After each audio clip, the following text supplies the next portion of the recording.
Monday. Tobe, the Meedy is flashing differently. Does it mean it's not working? Test it. Who's the biggest knobhead? I would describe neither of you using that word, the flat voice issued. Please charge my battery. Toby, by my calculations, it's your turn. Tuesday. Tobes, did you hoover in here the other day? He glanced over into the other room as the dark grey pebble with the blinking light and sighed. No, sorry, I got distracted. I'm just going to check when you last hoovered because I feel like I've been doing it more. She trailed off. Don't bother. From the other room he heard a gentle tinkle and then the calm voice dobbing him in for hoovering less than his girlfriend.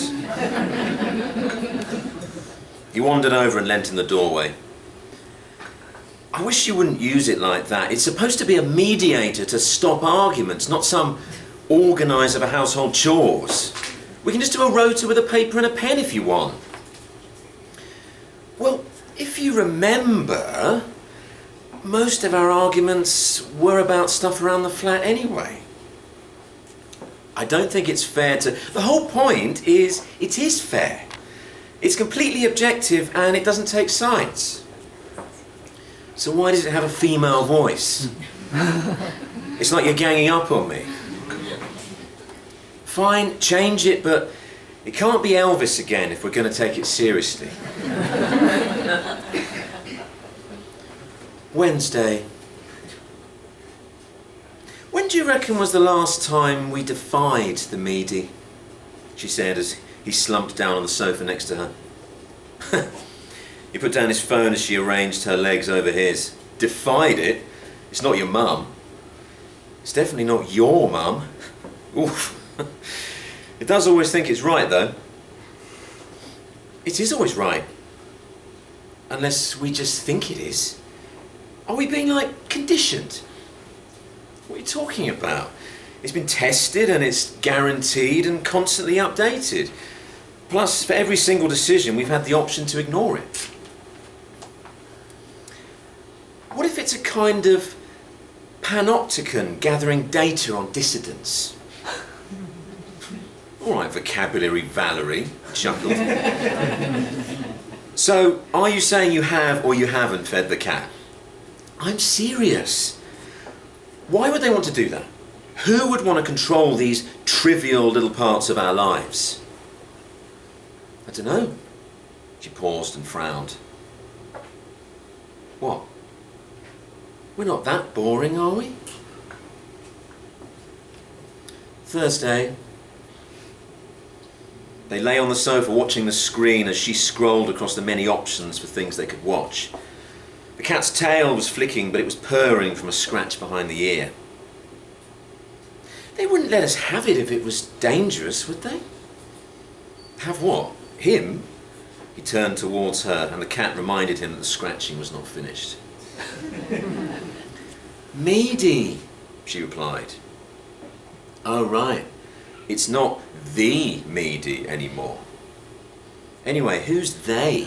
He said, wiggling his fingers in a way that was accepted to mean spooky.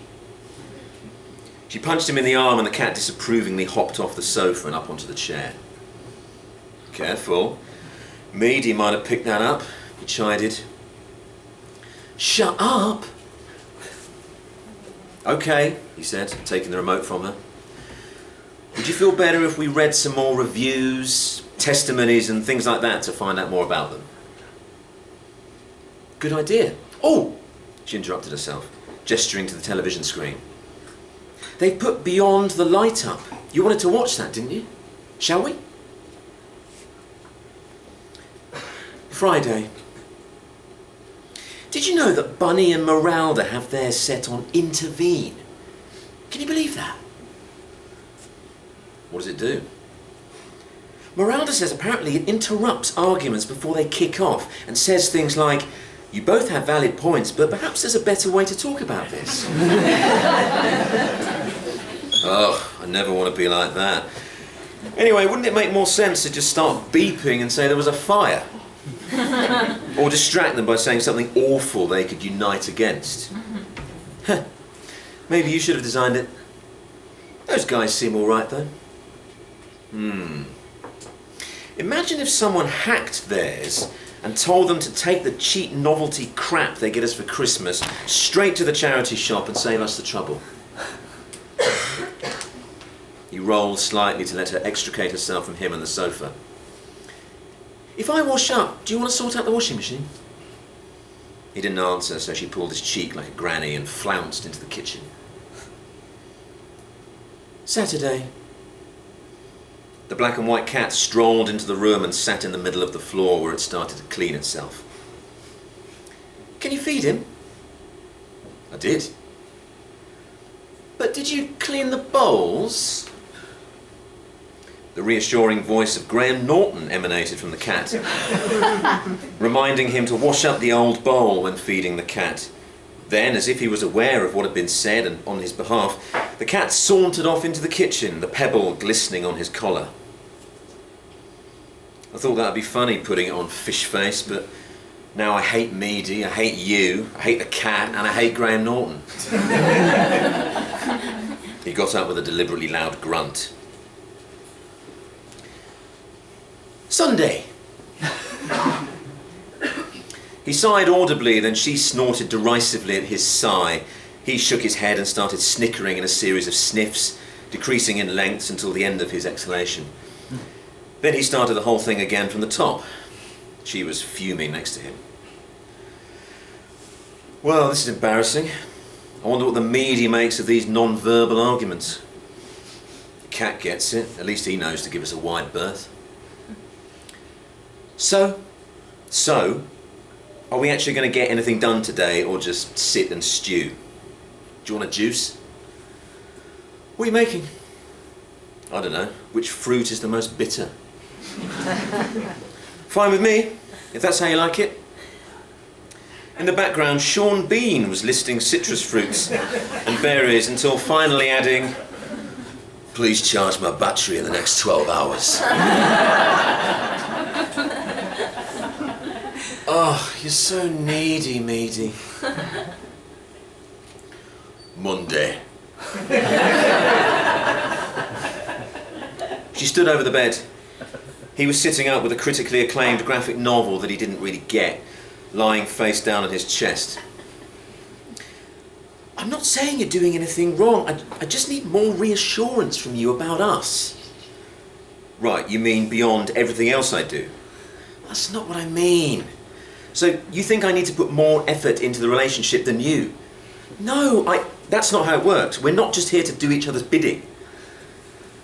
Well, at least I tell you what I want rather than me having to guess. What are you talking about? I'm pretty easy to figure out. You know what I want. This again. I'm not talking about sex. Good. Because Meedy says we're about 11% more regular than the average couple. Yuck. Who are they? Babe, we're in the good half. What are you complaining about? That's just a flat statistic. It doesn't take into account what either of us want. Do we? Do you? I'm not getting into this now.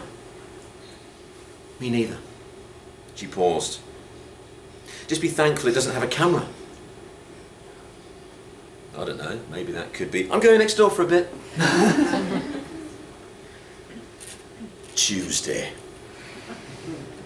Toby, I don't think Meedy is working. He sighed but didn't look up from the video on his laptop when she came in. I asked some questions while you were out and now it's saying... You did what? He said, pressing pause. It's saying some things that don't make sense.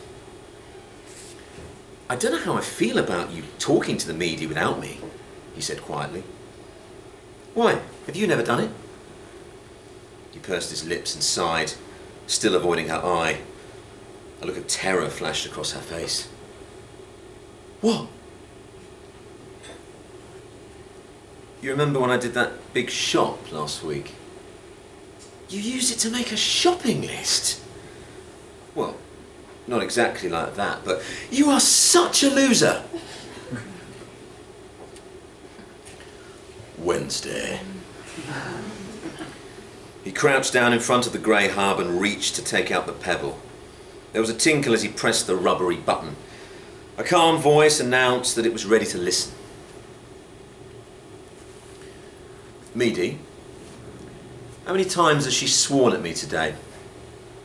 She had followed him into the front room and was scowling from the doorway. Oh, don't be such a dick. Well, you just told me that I was the one that started swearing. His knees clicked as he got up. Would you like that portion of the conversation played back? No, they bellowed over each other. Thursday. He closed the browser on his tablet as she entered the room. What are you up to? Nothing, just reading. She started moving things around the bedroom in earnest, so he changed the music to something calmer. Apparently, these things can be biased, he said, trying to sound curious and nonchalant but failing. What things? Mediators. There have been all these complaints that they tend to be biased towards the girls in a relationship. She tilted her head, brow crossed, then sighed, shaking her head, still holding a towel. It's always on your side, he said plaintively. What are you talking about? It's always on your side. That's when you don't believe me on factual stuff. I'm talking about the amount of times I have to concede even though I'm right. Don't you think I do that? She laughed and stormed out of the room. After a couple of deep breaths, he got up from the edge of the bed and followed her. Outside the bathroom door, he waited, still holding the tablet. Anyway, these guys are saying that... what forums are you reading this on? A couple of different ones. Are there any women on there? The door opened and she widened her eyes at him for a second, then barged past. Ugh! Put the tablet down. You're like a shitty Steve Jobs launching some shitty new product and you're even shittier. Steve Jobs is dead, he snorted, throwing the tablet onto the bed. No, you're dead. That doesn't even... Shit it! You are shit it! She shouted staccato from the kitchen, opening and closing a cupboard loudly without taking anything out. What?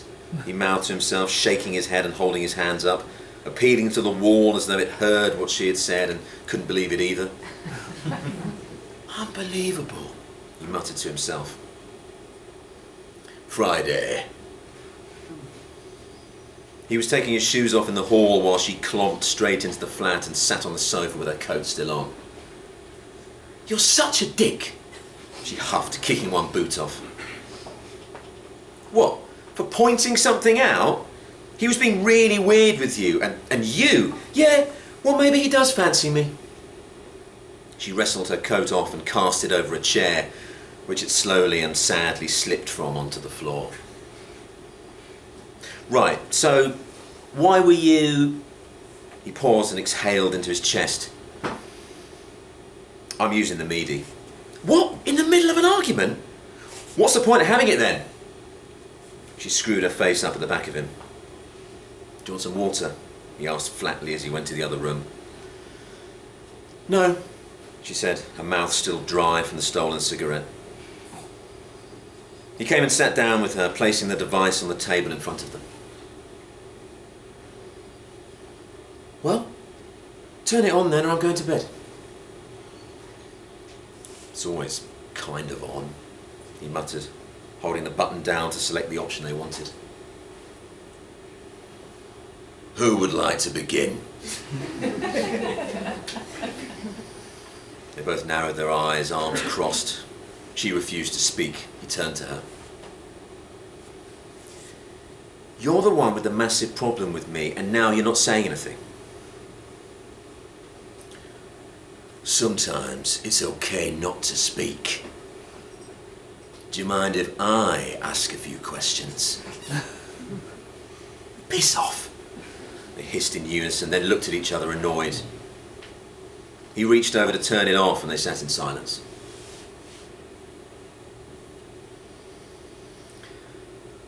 "I'm sorry," she said after a few moments, putting a tentative hand on his. "Do you want a mint tea or something, and then shall we just go to bed?" He nodded and flopped his head onto her shoulder.